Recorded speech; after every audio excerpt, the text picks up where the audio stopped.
Parmer. Let Sister Parmer.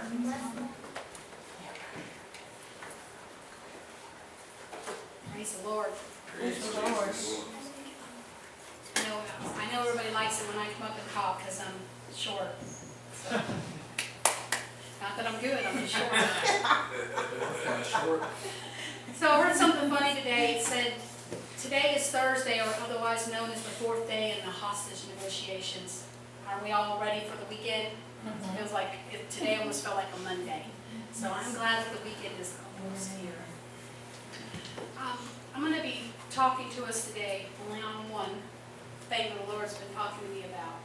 And if it had a title, I'd title Dancing on the Grave of My Enemy. Amen. So, most of you, I know I've mentioned before, I was not raised up in church. I came into a small home missions church. And the only music we had was Brother David Carney, who could play the guitar acoustic. And so, being raised in the home that I was raised in, there was really hardly ever any peace in my house. Just a lot of fighting. My parents coming home most nights drunk after the bars were closed and just fighting till 3 or 4 in the morning. And so the only time I really got any peace is church services. We had Sunday morning, Sunday night, and Wednesday night. And a lot of times after Sunday night service, we would just sit around and we would just sing choruses. And a lot of times at home when I'm going through something, I'll find myself singing those old choruses over. And I love the new music. There's Casting Crowns. Wow, it's like when you don't think they can write another incredible song, how they come with them. They're amazing. Lauren Daigle, all of them. I love a lot of the new music. And sometimes I just start singing those old choruses. And some of those older people remember some of those songs. I won't try to sing them for you. But I'll sing those because they remind me of those times that I got the victory at church, knowing I needed that to go home and endure. I was a new Christian. I didn't quite have the concept of prayer down. I just knew if I could make it to Wednesday. If I could get enough Sunday, I could make it to Wednesday. And so I will go back and I will sing those old songs because I will remember those victories. And that's what I want to talk to us today about. It's about going back and remembering our victories and the things that we've been through. And you don't have to stand. I'm just going to be touching on some scriptures. But in Revelation chapter 12, verse 7. Now these things put up a word for us. And this is talking about what happened when Satan got thrown out of heaven. And it says that there was war in heaven. Michael and his angels fought against the dragon, which is Satan. And the dragon fought his angels. So there's war going on in heaven. And prevailed not, neither was their place found any more in heaven. So Michael and the angels kicked out Lucifer and his angels. Next verse. And the great dragon was cast out, that old serpent called the devil, and Satan, which deceiveth the whole world. He was cast out into the earth, and his angels were cast out with him. So now he's our problem. He's out of heaven, he's down here, and he's our problem. But we're given the key to what we need to defeat him. And it's found in verse 11. Next verse, please. And they overcame him by the blood of the Lamb and by the word of their testimony. And they loved not their lives unto death. We need altars. We need what I like to call it my graveyard. I was explaining this to my husband. I have a very vivid imagination. It's fun sometimes, gets me in trouble sometimes. But I picture that when I get to heaven, I think we're all going to get some one-on-one time with Jesus. I don't know how he's going to work it, but I think we're all going to get a little one-on-one time with Jesus. And my request is going to be, I want to tour what I call my graveyard. There's an old song that was written by Lanny Wolf many years ago. I remember hearing Nancy Granquist do it. It was real big. All churches do it. It's called Dancing on the Grave of My Enemy, Dancing on the Trouble That Was Troubling Me. When I didn't know what else to do.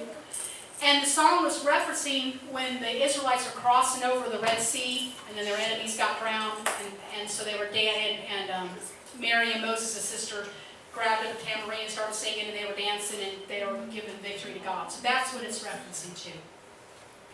And we all need, in my mind, I have this, I call it my graveyard.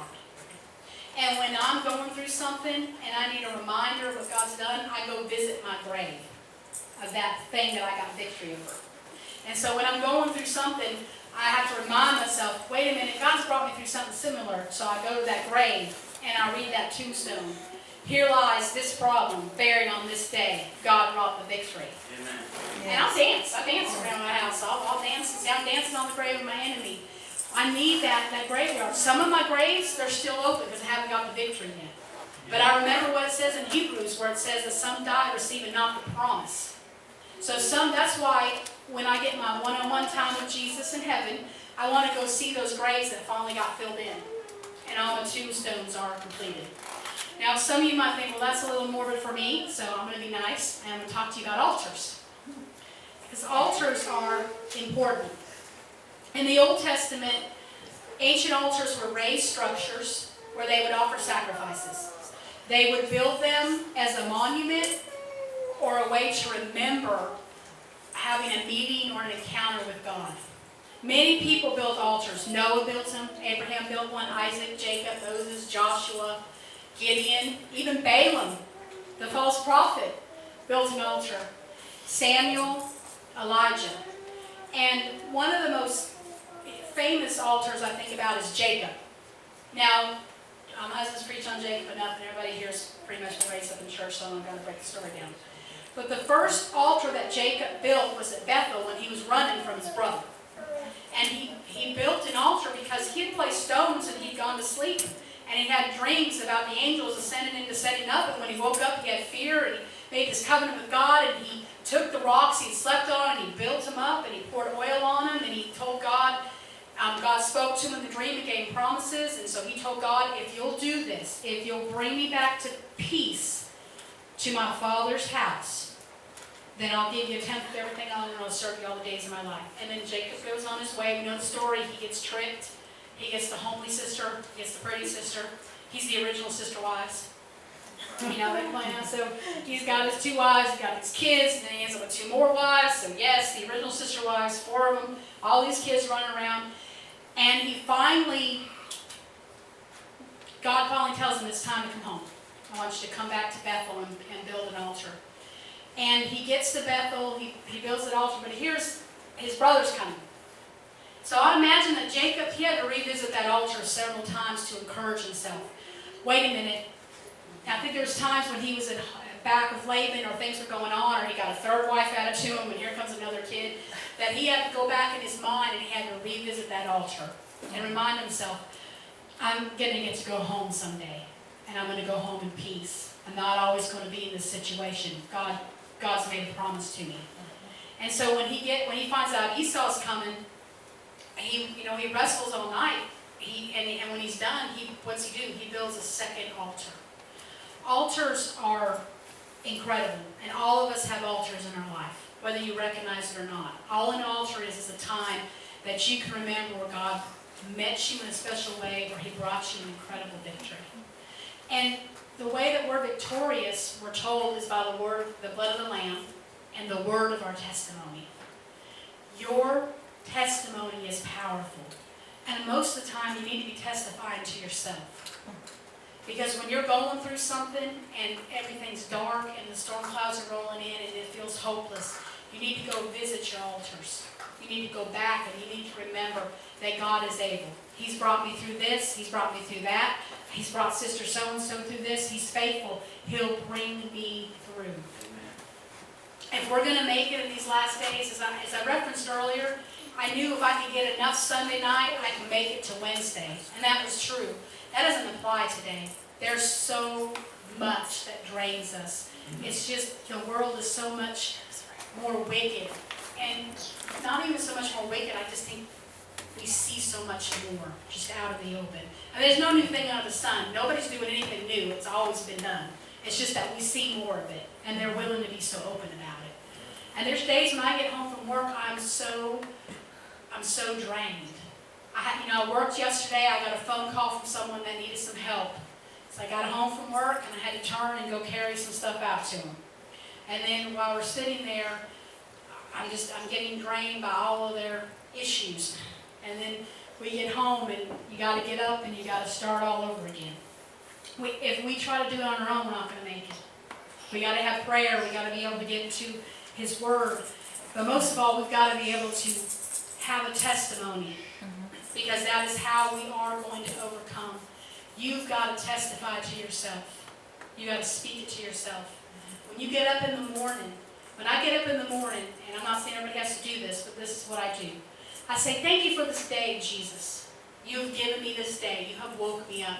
I thank you have eyes to see, I have ears to hear, I've got a body that still, thank God, is functioning for the most part. And this day, Lord, that you have given me, I now give it back to you. This is now your day. You've already ordered my steps. You've already directed my path.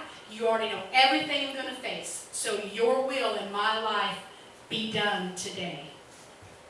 And then I pray for everyone and so forth. So that means that when I run into somebody that is cruel or rips my head off, or my boss is grumpy, or I have a flat tire, God already knew and saw that. Okay, nothing surprised him. And if I've already given everything to him, and I'm having that rough day, then I just need to say, this is the day the Lord has given me. I will rejoice and be glad in it. Amen. You've got to have that, and I'll have a testimony. I'm going to overcome today. I'm not going to let it get me down. Right. Do I do that all the time? No. My entire family, if you take them one by one out to another room and ask them how I've been this week, they will tell you I have been prickly. It's been a rough week. It's next week. And you know what I had to do? I had to pull myself and I had to go visit some of my graves. And I had to say, you know what? God has brought you through way too much to quit now. Not that I was thinking about quitting, but you know, you get discouraged sometimes. He's brought you through so much that he's not going to leave you here this close to the finish line. He's got plans. He's going to push this. He's going to carry you all the way forward. He's going to finish what he started. Right. So I really just encourage you this week. Start declaring some things in your life. Start declaring things. When the enemy comes in and he tells you, you're never going to make it. Yes, I am. Speak truth. That is how you combat him, by the word of your testimony. It's okay. You're supposed to speak things as though they were. Amen. Okay? So, you know, it's okay. You're not lying. If you're struggling with something and the enemy comes and says, just say it's lying. You're always going to be a liar. No, I'm going to be the most truthful person that exists. I'm always going to speak truth, hopefully with tact, but I'm always going to speak truth.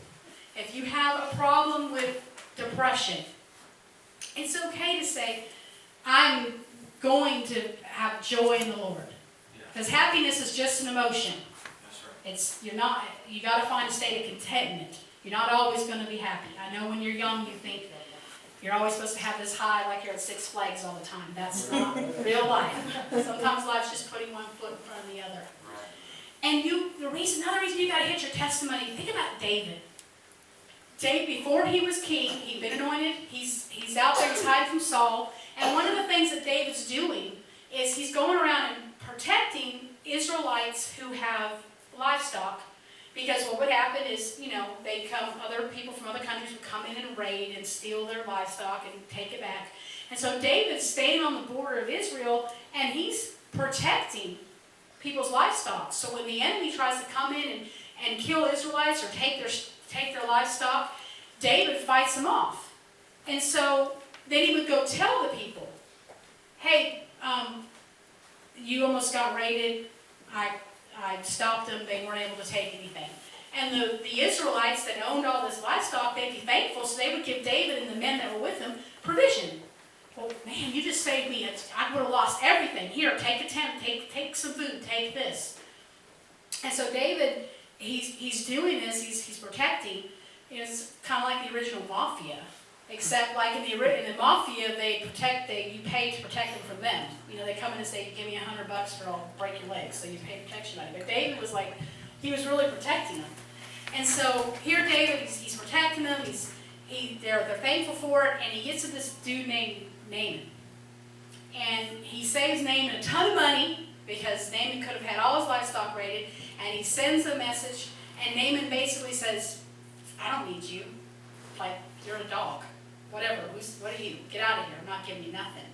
And David gets so angry. You ever had that day where it's not such a big deal what happened, but that one thing just pushed you over the edge? And that was my week. It was like one little thing, next thing I knew, it really wasn't that big of a deal. And the other time I went and pushed my button, but it pushed it. I was pushed. And so David, that just pushed his button. He got so mad, so he decides he's just going to go kill Naaman and everything. He's just going to go wipe everybody out. That's not David. David didn't want to kill his own brethren, his own people, but he was so mad he was going to wipe Naaman out. And Naaman's wife hears about it, and that's why sometimes you have to calm your husbands down. You help them. Mine has to help me, calm me down. But, you know, he goes there and she stops. She stops him, and she gets down. And she bows down before him, and she's smart. Because, in essence, what she does is she says, David, remember all of these incredible things you've done. Remember how you killed the giant. Remember how you killed the lion, the bear. She starts reminding him of all of his altars before he does something that will destroy his credibility. Because if he had gone in and he had killed Naaman and all of them, those were other Israelites. They hadn't done anything to just be kind of jerky about. I mean, David could have just stolen the sheep. But if he had gone in and done that, he would have just destroyed his testimony. And she's smart. She reminds him, hey, wait a minute. God's given you victory after victory after victory. He's going to take care of this for you. So if you're dealing with something, you're going through something, don't try to solve it yourself. Give it to God and let Him solve it. And as you go back, you can see time and time again how He's done it. If we take things into our own hands sometimes, we can kind of destroy our testimony. Because then it was by our power, or we messed it up, or we make the trial longer. Because we don't turn it over to God. So I encourage you, if you don't think it's too morbid, build yourself a graveyard and picture some of those tombstones, how they're going to read. If you've been delivered from drugs, you can have a tombstone about that. If there's been healing in your body, you got a testimony about that. And go back and visit those things. Try to visit them on a weekly basis. Encourage yourself, remind yourself, because this is how we overcome. Testimony, when it also says they overcame by the word of their testimony, that's not just your personal testimony, it's God's testimony. When I've had a bad week and I've not been a very good person, and I know my view of what a good person is versus a worldly view. You know, a worldly person would probably be like, whatever. But I know when I'm snappy or short or irritable, or I'm too quick to judge a person or judge a situation and have to run my mouth about it and put my 2 cents in and say, no. I know when I've not been judging with a righteous judgment, and I'll be feeling kind of low and down, and the enemy's coming in. I'll start quoting His word. I'll say, Jesus, I'm the apple of your eye. Your banner over me is love. You're my advocate, Jesus. When the enemy comes in and he's hitting me, you know what I picture? I picture Jesus in a really sharp lawyer suit. And I picture him going right up to the devil and saying, oh, wait, I'm her lawyer. You want to say something to her, you got to talk to me. And then I'm back there, kill, Jesus, kill. Not because I wouldn't think good or righteous, but I know that Jesus is my advocate. Amen. And so those are the things that you've got to start letting that holy imagination work. Let it go. And so I say those things, even though right then I feel like the most unlovable thing in the world. Like Jesus should just kick me to the side. So I say those things. I speak them as they should be. That I am the apple of His eye. I'm actually God's brat. Probably His favorite. I think Sister Hillary thinks she is, but really I think I'm God's favorite. And you gotta get those testimonies down. That's why when I start going back to some of the old stuff, I'll start thinking about it, because it excites me, some of the stuff God's done in my life. There was one time I needed a letter that my dad was supposed to mail from Oregon to me. And I needed that letter, and I knew full well that a letter mailed from Oregon was going to take 3 days. A letter that my dad mailed would probably take a week and a half because he would take forever to get it done. Okay, I'm just being honest. And so I remember, I was probably 20 years old, and I said, no, God, I need that letter now, because it's going to solve the situation. And I can't wait a week, and I know how my dad is. He will drag it out. I'll have to call him every day and remind him, I need a miracle. The next morning, I prayed that like at 7 o'clock at night. The next day I checked the mail, the letter's there. There is no way, my dad did not overnight it, he just had a little, what it was, a stamp back then, like 20 cents, go stamp on it. So I fully believe that some angel must have just followed my dad around the house. Hey, get that letter written, write down, write. And my dad wrote it, put it in the mailbox, and the angel just said special delivery, and just, and dropped it in my mailbox. Yes. So I get excited. Amen. I get excited about other people's testimonies because I believe if God will do it for you, He'll do it for me. Right. Two ladies I went to church with, her husband, one of them's husband was not in church. He was very abusive to her. He actually let her go shopping with the other sister an hour and a half away because where we lived, you didn't have anything. We lived, y'all think you live out in the woods. This was, we didn't have anything. And they had to be home by a certain time, I think 5 o'clock. And they got caught in a traffic jam because there was a wreck. And there was no way she was going to make it home. And they knew that it didn't matter if there was a horrible car crash that was blocking it, traffic was being diverted, she was probably going to get a beating. And so they bound together and they prayed, and all they were praying was, God, just let him be merciful, let him not be angry, just don't, just fix the situation. And they finally got through the traffic thing, and they knew they were still like an hour, 15 minutes out, and they're praying, and next thing they know, there is the sign for Seaside, Oregon. They got translated. Now you can think I'm crazy, but I know these women and their testimony is true. They got translated in like 45 minutes. Boom, there. And so I get excited, I fully believe that God's going to let me get translated someday. I believe it, I'm sorry. Yeah, translate. So there's a time when I'm like, oh, you can just translate it now. And so testimonies are incredible. You've got testimonies, share them. You can also share the testimony of where you came from. Sometimes we don't want to tell people what we were like.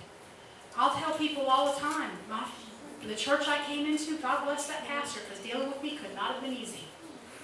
Not that I was a mean person. I wanted to please. I just had no knowledge of any church background, no Bible background, nothing. I didn't have any knowledge. I didn't know you weren't supposed to just say stuff in the middle of service and ask a question when they were preaching. Hey, where'd you find that at? Why does Ezekiel do that? I finally caught the clue when people would turn around and give me the look. You weren't supposed to necessarily do that. And so you don't know what your testimony can do for somebody that can encourage. And you know what also my testimony does? When I don't want to be patient with someone, the Lord says, see how long I took with you? How many times I had to keep going over the same thing with you? Don't you think you could be a little more caring or patient with them? You expect them to get it? You didn't get it that fast. And so we've got this incredible testimony. All of us do. Whether you were raised on the pew or whether you weren't raised on the pew. And your greatest weapon is the word of your testimony. Even if you're just speaking it to yourself. Even if you're just reminding yourself, we're going to get through this financial problem. We're going to get through this because God's delivered us how many times before. He always comes through. He never fails me. He never forsakes us. He's the same today, yesterday, and forever. He's not diminished. He's not the Energizer Bunny that's finally running out of batteries. Right. And he's slowing down. God's not slowing down. He's not old. If he could part the Red Sea back then, he could part an ocean again. That's right. Nothing is diminished about him. He's perfect. I even got excited. Did you hear about the 7 planets they supposedly found that look like Earth? They found some way out in space. I don't know how their telescopes supposedly go that far, but if it's true, they said they have found 7 Earth-like planets. And I thought, hey, maybe God let me get a glimpse of the new Earth. And then I thought, and maybe other planets are just like cool places that we're going to go, do things at or whatever. I mean, seriously, living for God is exciting. We don't know, I have not seen, ear have not heard, neither has it even entered into the heart of man all that God has prepared for him. We don't have a clue how incredible heaven is going to be. When I first got into church, I thought, you were just going to heaven was going to be boring because you're just going to hang around and sing all the time. So I was like, that doesn't sound like fun. But then I'm start thinking about it. We get to eat in heaven because Jesus ate down here in his glorified body, and I like eating, as everyone can tell. So that'll be fun. Because it's fun to sit around and fellowship and eat. So we might even have Iron Chef parties up there. Cool. Would that be cool? Because we just have a thing for me. I need some garlic, I need some pesto. And we just whip it up. I mean, and in heaven we're going to be hanging around together. Obviously in heaven we'll never get tired of each other, frustrated, or moody. So that's going to be cool. Yeah. Yeah, I mean, come on. It's going to be awesome. But we're not going to get there if we don't overcome. So we got to overcome by the blood, which God's applied to us, and we apply daily, and by the word of our testimony, and we don't love this life unto death. Because frankly, maybe some of you that are younger, great, but those of us as we get older, we're looking forward to a new body. Yeah. I am looking forward to a new glorified body. Doesn't get tired, doesn't ache, being chunky. So I kind of hope in heaven we're all like a little chunky. I don't think we should go out. But doesn't get out of breath, doesn't get wore down. It's going to be incredible. So I encourage you guys, build, either get your graveyard, that's too morbid for you, picture altars. Picture altars. Ladies get to go to ladies retreat this weekend. I'm envious. I know there's going to be some altars that are built there. You got prayer time in the morning, build some altars. And let's make heaven together. I want all of us to go together. I want to be in heaven. I like y'all, so I want to be in heaven with you. I actually thought that maybe God had to build 7 planets because some people don't get along. So it's going to be like this planet you could go on, but you couldn't come over to this planet because certain people didn't like you. I'm just being silly. But you know what I'm saying? You know, the mindset is, guess what, people don't get along, but they're Christians. I'm like, what are you going to do in heaven? Ignore me? I mean, we might as well learn to love each other down here because we're going to have to love each other up there. Right. And obviously we won't remember that we didn't like each other because then it wouldn't be heaven. So let's all go to heaven together. And once again, it's nice and shut.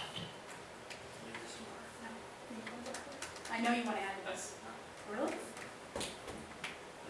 Okay. Everybody like to stand? We're going to close up in prayer. Okay.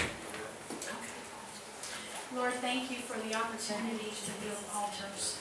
Thank you, Jesus, that we can bring those things for remembrance each time that you have given us a victory, each time, Lord, that you have brought us through.